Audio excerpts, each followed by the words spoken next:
வெளிநாட்டுக்கு அனுப்புகிறேன், அந்த நாட்டுக்கு அனுப்புகிறோம், இந்த நாட்டுக்கு அனுப்புகிறோம் என்று சொல்லி லட்சக்கணக்கான காசு, இவனும் கஷ்டப்பட்டு உழைத்து மேசன் வேலை செய்து வெயிலிலே இருந்து அவனுடைய ஒட்டுமொத்த உழைப்பையும் போட்டு சிறுக சிறுக சேமித்த சேமிப்பை ஏதோ ஒரு அடிப்படையில் நானும் வாழ வேண்டும் என்பதற்காக அவனை நம்பி கொடுக்கிறான்.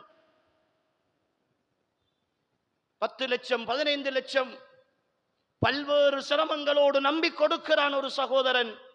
அதை எடுத்துக்கொண்டு 4-5 பேரிடத்திலே வசூல் செய்துவிட்டு தலைமறைவாகி போகிறான். அவனை தேடி போனால் அவனுடைய அட்ரஸும் இல்லை, அவனை பற்றிய எந்த தகவலும் இல்லை.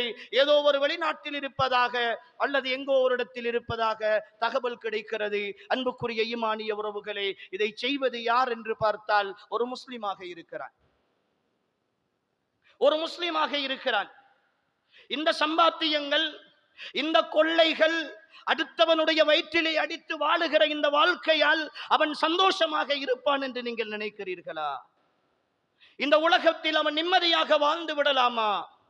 இன்னொருவனுடைய பொருளாதாரத்தை அநியாயமாக எடுத்துக்கொண்டு அதன் மூலமாக நான் சந்தோஷமான வாழ்க்கை வாழுகிறேன் என்று நினைத்துக் கொண்டிருக்கிற ஈமானிய சகோதரன் எப்படி அல்லாஹுவை மறந்து வாழ முடியும்? அல்லாஹ் அவனை பிடிக்க மாட்டானா? அவனிடத்திலே கேள்வி கேட்க மாட்டானா? அன்புக்குரியவர்களே, எத்தனை தடவைகள், எத்தனை விஷயங்கள்